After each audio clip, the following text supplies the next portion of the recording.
Dr. Russell Norman. Mr. Chair, I rise on behalf of the Green Party to oppose this bill tonight. And we're focusing our comments here on Part 1, which is probably the most substantial part of the bill. I've put up a series of substantial amendments to Part 1, 10 separate amendments that try to deal with some of the worst aspects of this bill. Though it's hard to fix this bill because it has fundamentally flawed, but we've put up a series of amendments to try to improve the bill.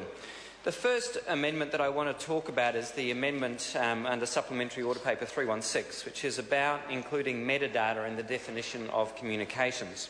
Now, metadata, of course, is like the data about data. If we were to use a recent example of Mr Dunn's emails, when the Henry inquiry, without Mr Dunn's permission, accessed Mr Dunn's email logs, they accessed his metadata. So that was who he sent emails to, who he received emails from, the subject of those emails, the time that they were sent, and the attachments, whether there were attachments, but they didn't include the actual content of the email. This is what's called metadata.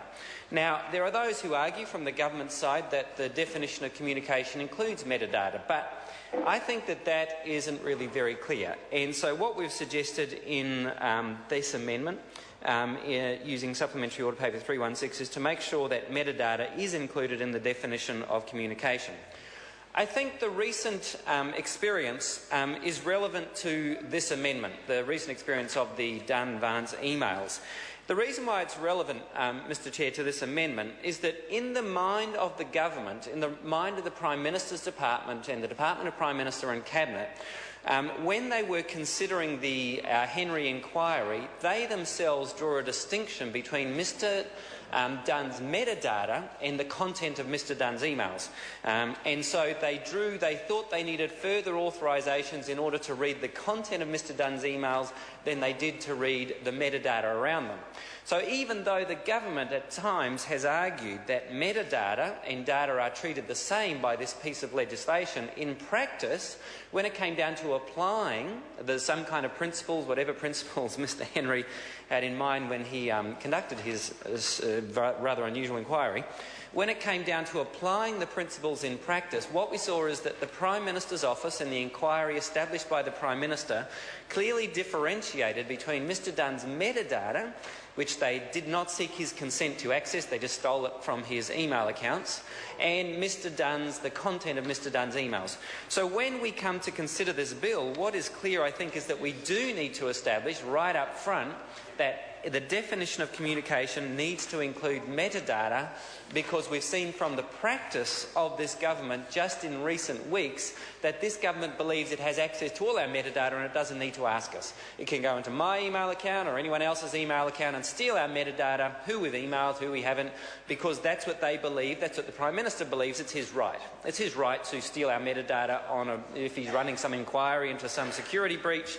Therefore, he can go in and read your metadata, who you sent emails to, who you got them from, who you phoned, who you didn't phone, rather than the actual content of those phone calls. So it is important, I believe, that we make the amendment to make sure that it does include metadata at this point. The second amendment of the 10 amendments to this part, Mr Chair, that I'd like to talk about for the moment is about an amendment to deleting new Section 7 of the Act, which is essentially to keep the existing objective of the GCSB. The purpose of this is that fundamental in this bill we have in front of us tonight is to transfer the GCSB from what was supposed to be a foreign-focused agency, so it was supposed to be turning its surveillance activities on the rest of the world, not on us. But under the amendments that the government's proposing here tonight, this bill in front of us rather, what they're proposing to do is to turn the powers of the GCSB against New Zealanders.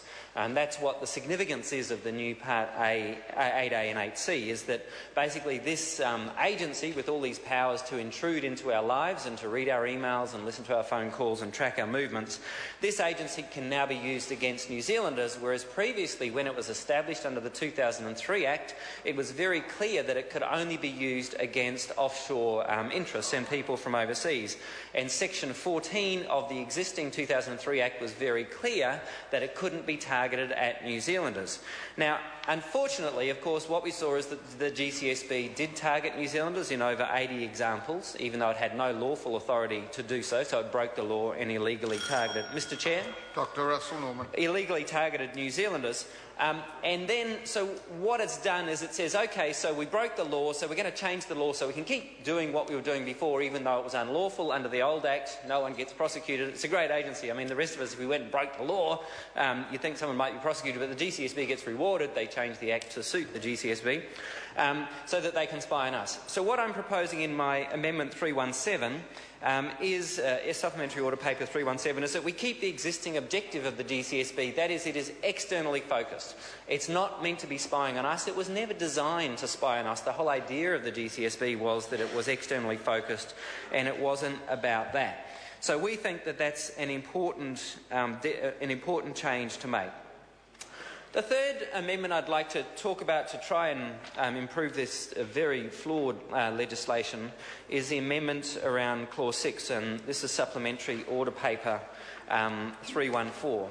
And essentially what we're doing here is, if the new Section 7 is retained, then this removes the final line. So it's about the economic well-being of New Zealand as one of the objectives of the GCSB.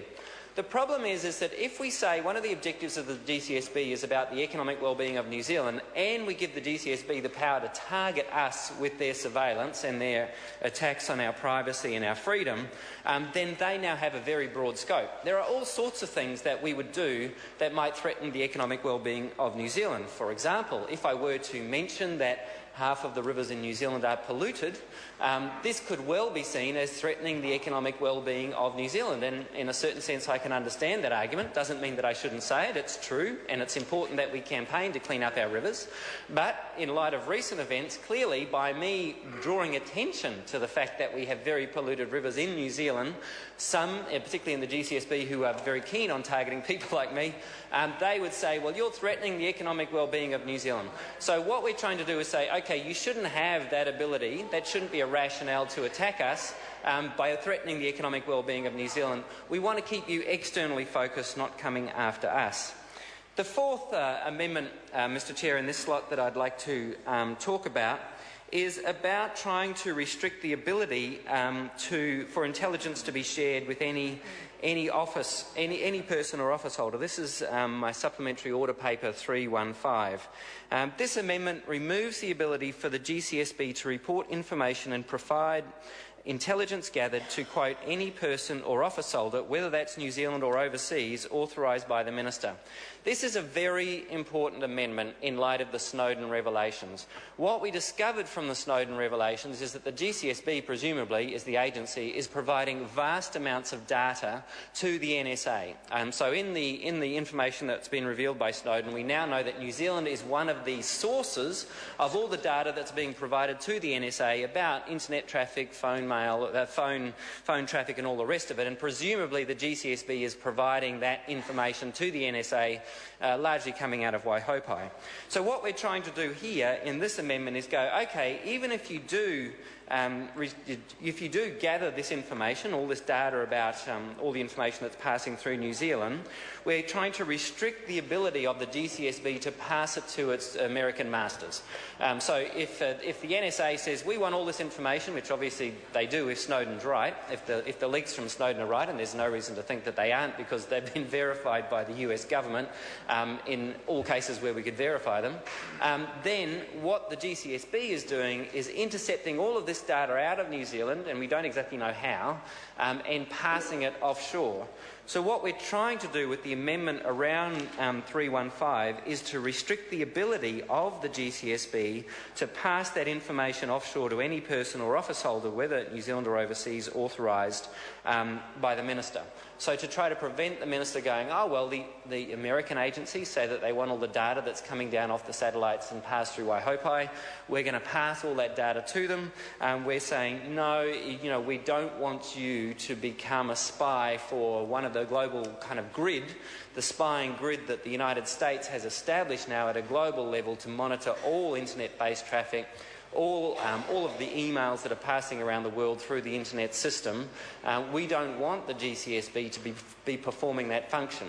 And I think the reason is that it's incredibly damaging to New Zealand. What we've seen, for example, is most recently Germany has now withdrawn its agreement with the United States about sharing security matters, and those countries, like New Zealand, is now identified as one of those countries that is sharing this data on all its allies with the United States, has become part of that global network. Dr. Jonathan Coleman.